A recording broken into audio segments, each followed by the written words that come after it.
नमस्कार दोस्तों, स्वागत है आपका महायोग टीवी चैनल में। दोस्तों, अगर आप जो मैं इस वीडियो में बताता हूं वह उपाय मंत्र कर लेती हो तो यकीन मानिए दोस्तों, भगवान शिव की कृपा, मां लक्ष्मी की कृपा एवं मां गौरी की कृपा आप पर हो जाएगी और आपकी जो भी हर एक मनोकामना दोस्तों पूर्ण हो जाए तो मुझे बताना, क्योंकि दोस्तों आज तक मैंने जितने भी उपाय बताए हैं उनसे हर एक व्यक्ति को लाभ ही लाभ हुआ है दोस्तों। इसलिए आप इस वीडियो को एक बार पूरा जरूर देख लेना, क्योंकि आपका भला तो होगा ही, साथ में लाखों करोड़ों व्यक्तियों का भी भला हो सकता है। दोस्तों, महायोग टीवी में आपका हार्दिक स्वागत है।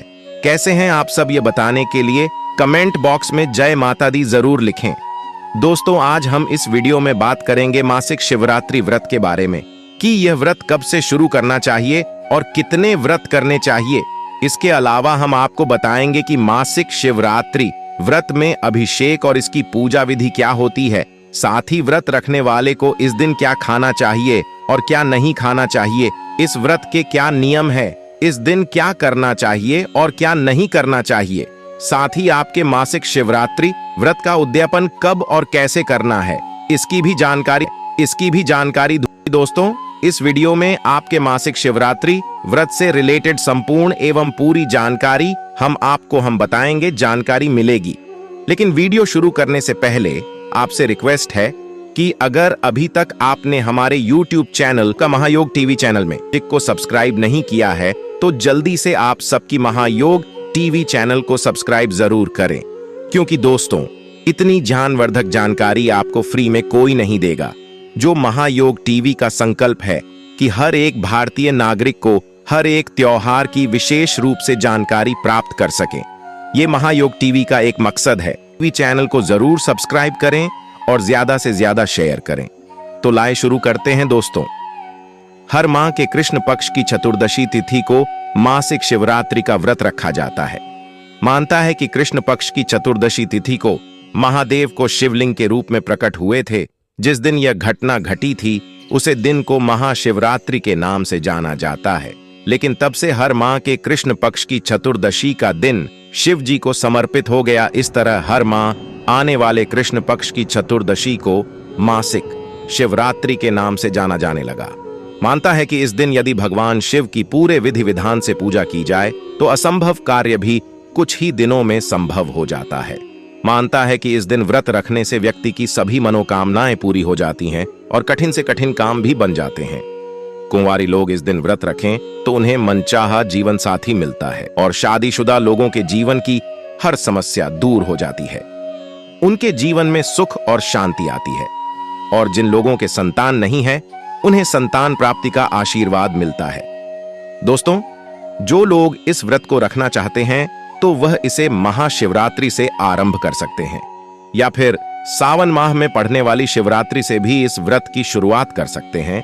इस व्रत को 1 साल तक करना चाहिए या नहीं, 12 महीने में पड़ने वाली मासिक शिवरात्रि का व्रत करना चाहिए। जैसे आपने इस व्रत को महाशिवरात्रि से स्टार्ट किया है तो फिर हर माह की शिवरात्रि का व्रत रखकर अगले साल की महाशिवरात्रि पर इस व्रत का उद्यापन कर दें, या आप इस व्रत को हमेशा के लिए भी बिना उद्यापन किया भी रख सकते हैं।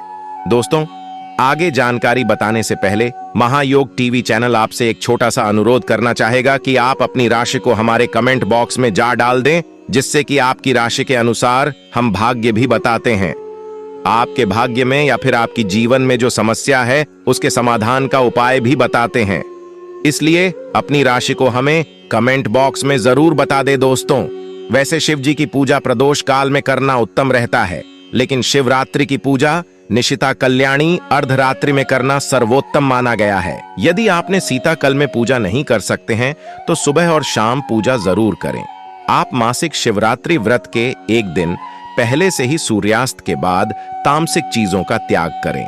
साथ इसी दिन से पूर्णता ब्रह्मचर्य का पालन करना अनिवार्य है और आप एक दिन पहले दातुन या ब्रश भी कर ले। अपने मुंह को अच्छे से साफ सुथरा कर ले। फिर व्रत वाले दिन आप प्रातः कल सुबह जल्दी उठे और गंगा जल में काले तिल मिलाकर स्नान करें। फिर इसके बाद आप सफेद या हल्के रंग के वस्त्र धारण करें। फिर आप चाहे तो किसी शिव मंदिर जाकर शिवलिंग की पूजा करें, या आपके घर पर शिवलिंग है तो आप उसकी भी पूजा कर सकते हैं।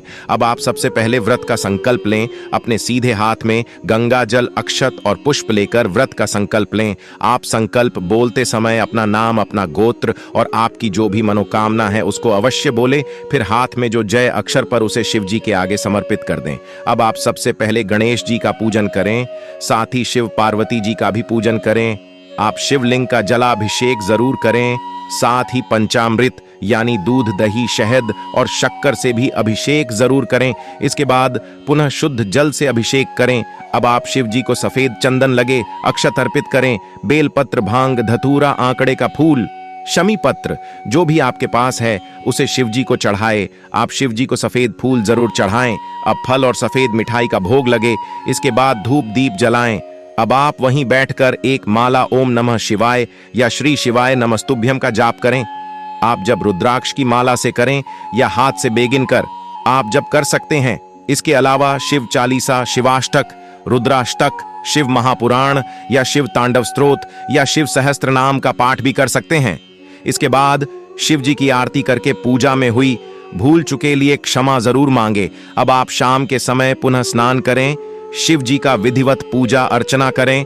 हो सके तो इस दिन रात्रि जागरण जरूर करें, और यदि आप पूरी रात जागरण नहीं कर सकते हैं तो मध्य रात्रि तक जागरण जरूर करें, या नहीं रात 12 तक भजन कीर्तन मंत्र जाप जरूर करें। और फिर अगले दिन सुबह जल्दी उठकर स्नान करके शिव पूजा के बाद ही किसी ब्राह्मण को भोजन कराकर यथाशक्ति दान दक्षिणा के बाद ही आप अपने व्रत का पारण करें। दोस्तों, मासिक शिवरात्रि का व्रत आप निर्जल व निराहार कर सकते हैं, या फिर फलाहार रहकर भी आप इस व्रत को कर सकते हैं। यदि आप फलाहार व्रत कर रहे हैं तो सुबह व शाम की पूजा के बाद फलाहार कर सकते हैं। वैसे शिव जी के व्रत में नमक का त्याग करना चाहिए, लेकिन यदि आप बीमार हैं और बिना नमक के व्रत करना संभव न हो तो इस स्थिति में आप व्रत वाला नमक यानी सेंधा नमक का इस्तेमाल कर सकते हैं। आप इस व्रत में जल जाए, दूध, जूस आदि ले सकते हैं। साथ ही आप कुट्टू या सिंघाड़े के आटे की पूरी या पराठा खा सकते हैं। साबूदाना की खीर, खिचड़ी, सामा के चावल की खीर या खिचड़ी आदि का भी प्रयोग कर सकते हैं। फलों में आप ज्यादा खट्टे फल छोड़कर सभी फल का सेवन कर सकते हैं। दोस्तों, मासिक शिवरात्रि व्रत के दिन भूलकर भी घर का कोई भी सदस्य मांस मदिरा का सेवन न करें। इस दिन भजन में गलती से भी प्याज लहसुन का इस्तेमाल नहीं करना चाहिए। इसके अलावा वृद्ध को इस दिन काले कपड़े पहनने से भी बचना चाहिए, और गलती से शिवलिंग पर तुलसी के पत्ते नहीं चढ़ाने चाहिए, और ना ही केतकी का फूल शिवलिंग पर चढ़ाना चाहिए। इसके अलावा कभी भी बेलपत्र के टूटे हुए पत्ते या कटे फटे पेट शिवलिंग पर ना चढ़ाएं, और शिवलिंग पर कभी भी कुमकुम या सिंदूर का तिलक नहीं लगना चाहिए। दोस्तों, कोई भी व्रत बिना उद्यापन किए हुए पूरा नहीं माना जाता। जब आपका व्रत पूर्ण हो जाए तब आप इस व्रत का उद्यापन करें। आप हर बार की तरह इस दिन भी शिव जी की पूरी विधि विधान से पूजा करें। इसके बाद उद्यापन के दिन हवन जरूर करें। आपने जिस चीज का भोग लगाया है जैसे खीर आदि तो आखिर की आहुति देकर ही अपने हवन को संपन्न करें। अब 11, 21, 21 या फिर 108 बार आहुति दे सकते हैं। आप शिव जी के किसी भी मंत्र जैसे ओम नमः शिवाय महामृत्युंजय मंत्र या श्री शिवाय नमस्तुभ्यम मंत्र से हवन की आहुति दे सकते हैं। इसके बाद किसी ब्राह्मण को भजन जरूर कारण, और यदि भोजन न कर सके तो आप ब्राह्मण को सीधा अवश्य दें।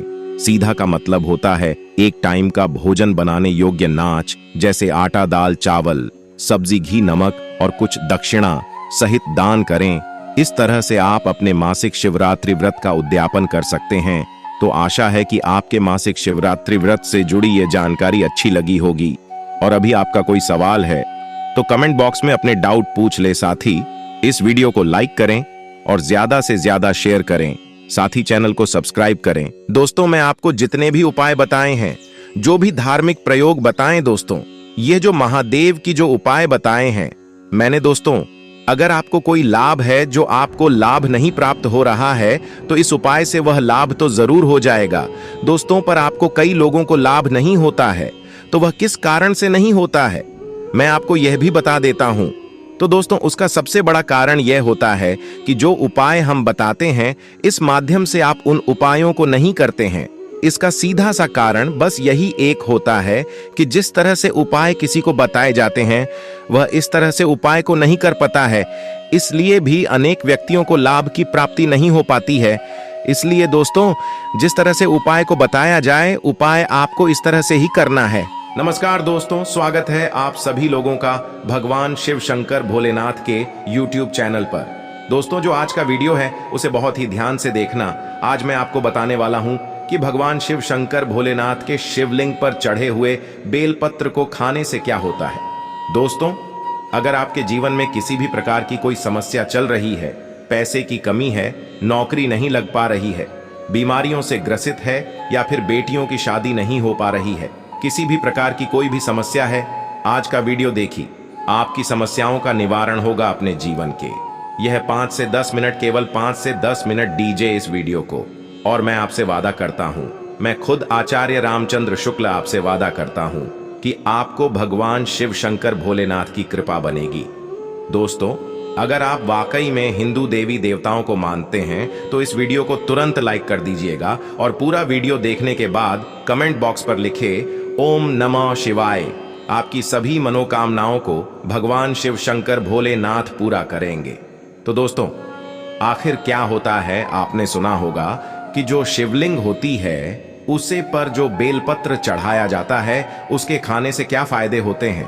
कई बार आपने सुना होगा, लेकिन आज आपको वास्तविक बातें पता चलेगी जो कि आपको कहीं भी नहीं पता चलने वाली। आप लाखों करोड़ों रुपए खर्च कर देंगे, आपको पूरे YouTube में यहां बातें नहीं पता चल पाएंगे। तो वास्तव में जब आप शिवलिंग पर बेलपत्र को चढ़ाते हैं तो वह बेलपत्र कोई साधारण बेलपत्र नहीं रह जाता, बल्कि वह साक्षात भगवान शिव शंकर भोलेनाथ का प्रसाद बन जाता है। तो दोस्तों, यह वीडियो अपने फायदे के लिए ध्यान से सुना और ध्यान से देखना। आपको बता दूं कि हमारे धर्मशास्त्र में कहा गया है कि शिवलिंग पर चढ़ा बेलपत्र 6 महीने तक बासी नहीं माना जाता। जी हाँ, बेलपत्र को शिवलिंग पर चढ़ने के बाद उसे पुनः धोकर शिवलिंग पर 6 महीने तक चढ़ाया जा सकता है, क्योंकि भारत में कई ऐसी जगह है जहां पर शिवलिंग स्थापित है परंतु उसके आसपास बेलपत्र उपलब्ध नहीं हो पाए।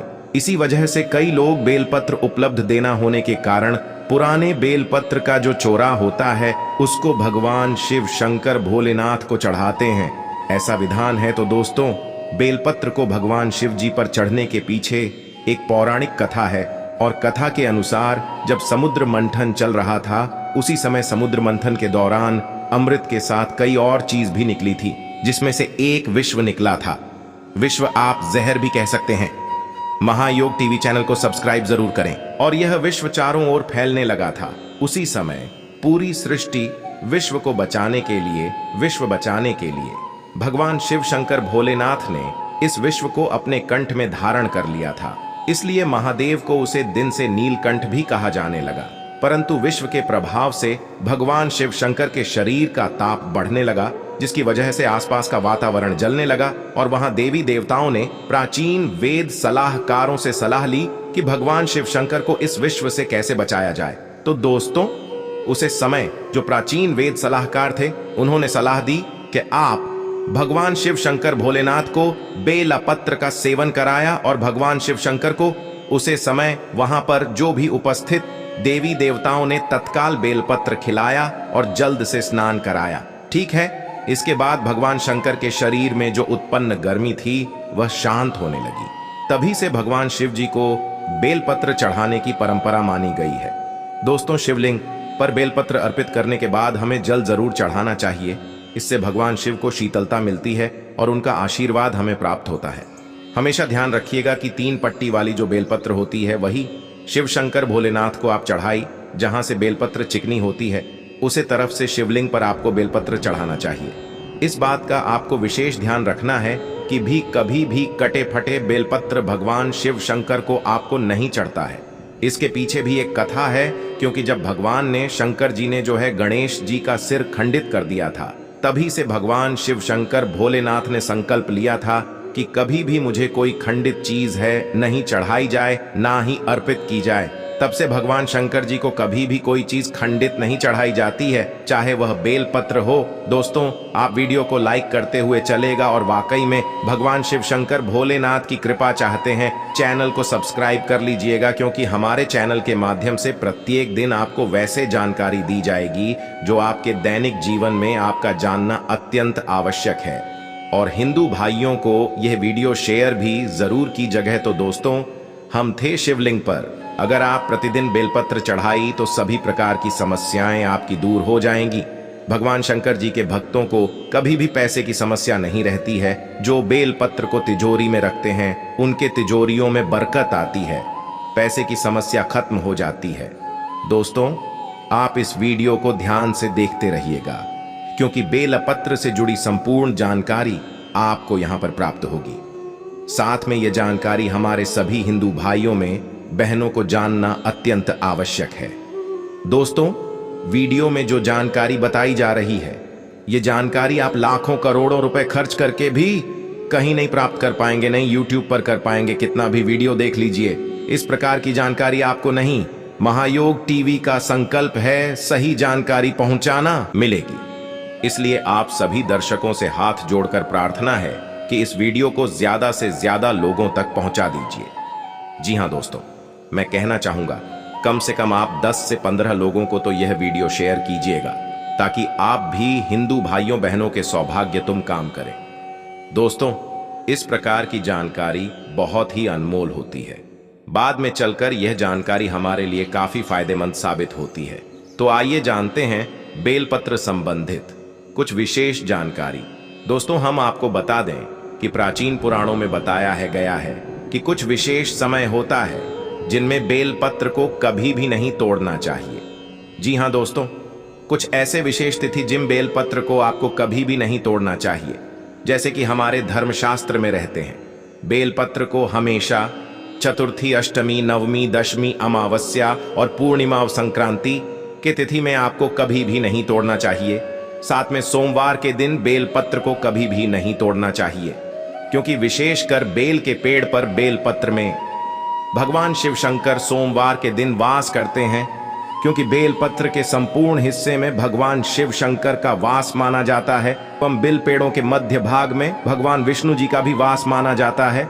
और दोस्तों, मैं आपको बता दूं कि जो बेलपत्र के जो बेल होता है, इसकी पत्तियों में शक्ति मानी जाती है, अर्थात सभी हमारे देवी देवताओं का जो शक्ति होता है उसके अंदर समाहित होती है। इसलिए आपको कभी भी सोमवार के दिन बेलपत्र नहीं तोड़ना चाहिए। दोस्तों, इसके अलावा प्रतिदिन दोपहर 12 के बाद भी आपको बेलपत्र कभी नहीं तोड़ना चाहिए।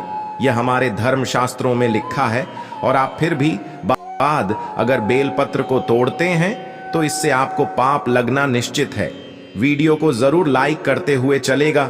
बहुत ही विशेष जानकारी बता रहे हैं। और कमेंट बॉक्स में जरूर लिखिएगा, कोई भी आपकी मन्नत है, आप चाहते हैं आपकी मनोकामना पूरी हो। कमेंट बॉक्स में भगवान शिव शंकर भोलेनाथ की जय हो, ओम नमः शिवाय जरूर लिखें। तो दोस्तों, अब जो प्रश्न आता है कि जो बेलपत्र की उत्पत्ति कैसे हुई, आइए जानते हैं। तो दोस्तों, इसके अंदर पुराण के अनुसार एक बार माता पार्वती की पसीने की कुछ बंधे मध्यांचल पर्वत पर जागीर, इससे वहां एक पौधा उगाया जो बाद में बेलपत्र के नाम से जाने लगा और बेलपत्र के रूप में पूजनीय हो गया। तो इस वीडियो में जानते हैं बेलपत्र को खाने के क्या फायदे होते हैं। दोस्तों, बहुत ही सुंदर वीडियो है, बहुत ही महत्वपूर्ण जानकारी है, पूरा देखिएगा। आधा अधूरा ज्ञान हमेशा लाभदायक नहीं होता है। देखिए, जब बेलपत्र को भगवान शिव शंकर भोलेनाथ जी की शिवलिंग पर चढ़ते हैं तो वह बेलपत्र एक बेलपत्र नहीं रह जाता है, बल्कि वह भगवान शिव का प्रसाद बन जाता है, जो कि असद बीमारियों को दूर करने में, आपकी पीड़ा को हरने में एवं जीवन में चल रही सारी समस्याओं को दूर करने में समर्थ बल है। क्योंकि बेलपत्र को भगवान का प्रसाद के स्वरूप माना जाता है, इसीलिए वह आपके लिए अमृत जैसा बन जाता है। तो आखिरकार शिवलिंग पर चढ़े बेलपत्र को नित्य रूप से खाने से क्या फायदा मिलता है, क्या बदलाव आते हैं हमारे जीवन में, इसके बारे में जानेंगे। लेकिन दोस्तों, मैं आपको बताना चाहूंगा कि यह YouTube चैनल हमारा चैनल नहीं, बाकी हम सभी दर्शकों का चैनल है, सभी हिंदू भाइयों का चैनल है। तो चैनल को सब्सक्राइब करके हमें सपोर्ट जरूर कीजिए। हमारा मनोबल को जरूर बताइए कमेंट बॉक्स में। ओम नमः शिवाय लिखकर दोस्तों शिव जी पर चढ़ा बेलपत्र को खाने से शरीर के सभी प्रकार के रोग दोष दूर हो जाते हैं। शरीर में जितने भी रोग होते हैं, अगर आप बेलपत्र नृत्य रूप से कहते हैं तो आप लोगों से बचते हैं। वात दोष, पित्त दोष का प्रदोष या 3 प्रकार के दोस्त बताए गए हैं, और इन्हीं 3 प्रकार के देशों की वजह से आपके शरीर में अन्य दोष उत्पन्न होते हैं। अगर आप अपने जीवन में बिना रोगों के रहना चाहते हैं तो आपको बेलपत्र का नित्य सेवन करना चाहिए। दोस्तों, आपने देखा होगा कि हमारे जीवन में कई लोग होते हैं जो मीट मछली मुर्गा जैसे तामसिक भोजन कर लेते हैं, शराब पीते हैं, चैनी खैनी गुटखा तंबाकू ये सब चीज जो होती है उसका धारण करते हैं, परंतु एक समय के बाद दुनिया लगता है कि जो वह खा पी रहे थे वह गलत चीज था, परंतु आप वहां यह जो पाप कर चुके हैं उसको कैसे खत्म करें। तो दोस्तों, मैं आपको बताना चाहूंगा, नित्य कम से कम ज्यादा नहीं तो 1 महीने में 10 से 15 बार अगर आप भोलेनाथ भगवान शिव शंकर पर चढ़ा हुआ बेलपत्र का प्रसाद धारण करेंगे तो जो तामसिक गुण होते हैं वह पूर्णतः आपके शरीर से खत्म हो जाएंगे। आपने कभी भी मीट मछली मूर्ख इस प्रकार का कुछ भी सेवन किया है, आपने शराब पिया है, आप इस पाप से मुक्ति पाना चाहते हैं तो आपको नित्य बेलपत्र का सेवन करना अत्यंत आवश्यक है। इसके सेवन से आपके शरीर शुद्ध होता है। आप अपने अशुद्ध शरीर को पूर्ण रूप से स्वस्थ बनाने के लिए पूर्णता संपन्न पाए जाते हैं। आपको भगवान शिव शंकर भोलेनाथ के इस प्रसाद को ग्रहण करना अत्यंत आवश्यक है। आज ही से शुरू कर दीजिए। नित्य 5 बेलपत्र शाम में खाई है। अगर नित्य कहते हैं तो यह आपके शरीर में तमस गुण को समाप्त कर देगा। किसी भी प्रकार की बीमारियां हैं पूर्णता समाप्त कर देगा। बेलपत्र खाने से आपका भाग्य भी बदलने लगेगा, आपका भाग्य बलवान हो जाएगा। दोस्तों, कैसे भी आपका दुर्भाग्य हो, जिस समय से आप बेलपत्र खाना शुरू कर देंगे आपका दुर्भाग्य सौभाग्य में बदल जाते हैं। आपकी किस्मत, आपकी तकदीर फिर आपके अनुरूप चलने लगती है। इसके बाद आयुर्वेद में भी कहा जाता है कि बेलपत्र को खाने से आपका जो रक्त होता है, खून होता है। दोस्तों, महायोग टीवी का संकल्प है आप तक सही जानकारी पहुंचाना। हिंदू धर्म की वह साफ होता है। अगर खून संबंधित, रक्त संबंधित कोई बीमारी है, नित्य 5 बेलपत्र खाई। 5 बेलपत्र खाने के बाद आपके शरीर में जो खून में किसी भी प्रकार की गंदगी है वह धीमे धीमे खत्म होने लगेगी। आपका शरीर बहुत ही स्वच्छ हो जाएगा। 1 बेलपत्र का यह दूसरे दिन 2 बेलपत्र दिखाइए, तीसरे दिन 3 बेलपत्र चाहिए। इस प्रकार से आपको जो बेलपत्र खाने का कर्म है उसको बढ़ाना होगा, धीरे धीरे दिखाइए, लेकिन खाना जरूर है ताकि आपके शरीर का जो खून है वह बिल्कुल शुद्ध हो जाए, साफ हो जाए। मैं दोस्तों आपको बता दूं कि जो बेलपत्र होता है वह फिल्टर करने का काम भी करता है। आपके शरीर को, जैसे आपके शरीर में किडनी होती है, किडनी क्या करती है, जो पानी होता है, जो खून होता है उसको फिल्टर करती है।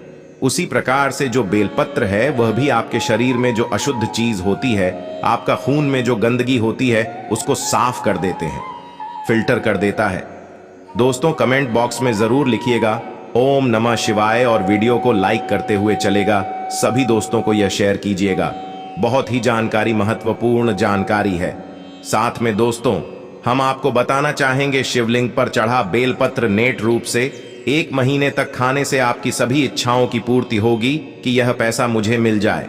आपके सामने वाला जो व्यक्ति रहता है घर के आसपास, वह आप समीर, आप चाहते हैं कि आप भी इतना पैसा कमाएं, आप भी मेहनत बहुत करते होंगे, लेकिन उत्तर धन नहीं कमा पाते हैं जितना सामने वाला व्यक्ति धन कमा ले जाता है बिना मेहनत के। क्योंकि दोस्तों, मेहनत तो सभी लोग करते हैं पैसा कमाने के लिए, लेकिन किस्मत की भी कोई बात होती है, किस्मत भी कोई चीज होती है, और यह किस्मत उन्हीं लोगों का साथ देती है जो लोग नित्य रूप से भगवान शिव शंकर भोलेनाथ जी, हाँ, हमारे भगवान की पूजा करते हैं।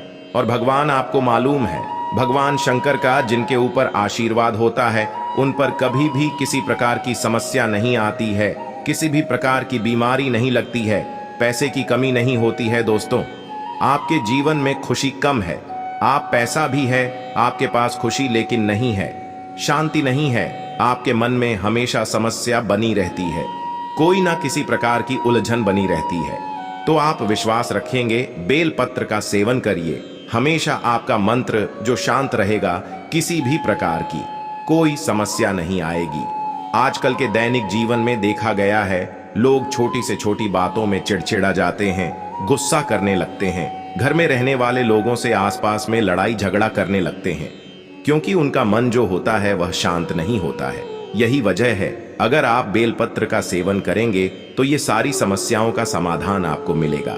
साथ में दोस्तों मैं आपको बताना चाहूंगा कि बेलपत्र के सेवन करने से सांसारिक जो मोह माया होती है वह समाप्त होने लगती है। दोस्तों, आपसे निवेदन है कि इस वीडियो को अपनी प्रत्येक मित्र के पास जरूर शेयर करें। आपको ज्यादा पैसा कमाने की इच्छा नहीं करेगी, फिर आप जितना पैसा कमा रहे हैं उसी में खुश रहेंगे, लेकिन खुशी आपके पास ही रहेगी। दोस्तों, मैं आपको बताना चाहूंगा, मैं आपके यहां पर बता रहा हूं जो आपको नहीं बतानी चाहिए, लेकिन मैं आपको बता दूं कि भगवान शिव शंकर का जो प्रसाद है, अगर आप उसको ग्रहण करते हैं तो आपके जीवन में सभी प्रकार की समस्याओं का निवारण होगा। आप इस चैनल को सब्सक्राइब करें, आपकी समस्याओं का निर्धारण होगा। दोस्तों, मैं आपको बता दें कि आपको पता होना चाहिए कि जो बेलपत्र होता, अगर आप उसको नित्य रूप से कहते हैं तो आपको सीढ़ियों का प्राप्त होता है, अर्थात आप जान जाते हैं कि भूत भविष्य वर्तमान में क्या होने वाला है, आने वाले समय को आप पहले से बाप लेते हैं। इसीलिए भगवान का जो आशीर्वाद होता है वह धीमे धीमे आपके ऊपर चढ़ने लगता है। जैसा कि आपको मालूम है, जो शिवलिंग पर चढ़ा बेलपत्र होता है वह कोई असाधारण, कोई ऐसा छोटा मोटा बेलपत्र नहीं होता, उसे पर भगवान शिव शंकर भोलेनाथ की खुद की कृपा होती है। इसीलिए मैं आपसे हाथ जोड़कर विनती करूंगा, आपके जीवन में किसी भी प्रकार की समस्याएं चल रही हैं, एक बार हमारे कहने से आप इसको शुरू कीजिए। आपकी बीमारी, तकलीफ, सारे कष्ट दूर हो जाएंगे। दोस्तों, अंत में मैं आपसे यही कहना चाहूंगा कि आपको हमारा यह वीडियो कैसा लगा। साथ में हम आपको बताना चाहेंगे कि हमारा जो चैनल है वह जनहित एवं जन कल्याण के समस्त जानकारी हेतु लोगों की सहायता करने के लिए बना है। आप इस चैनल को सब्सक्राइब करें, वीडियो को लाइक करें और भगवान शिव शंकर को, अगर आप बाकी में दोस्तों, मैं महायुद्ध टीवी का ओनर आपसे अनुरोध कर रहा हूं कि इस वीडियो को ज्यादा से ज्यादा अपने दोस्तों एवं हिंदू भाइयों के साथ जरूर शेयर करें, जिससे कि उन्हें ज्ञानवर्धक पेड़ों के बारे में प्रत्येक जानकारी एवं जड़ी बूटियां की जानकारी आपको प्राप्त हो सके। तो दोस्तों, मैं आपसे अनुरोध कर रहा कि आप इस वीडियो को जरूर ज्यादा से ज्यादा शेयर करें, जिससे कि हिंदू धर्म की प्रत्येक जानकारी आप तक पहुंच सकी, और इस चैनल को भी आपको सब्सक्राइब जरूर करना है।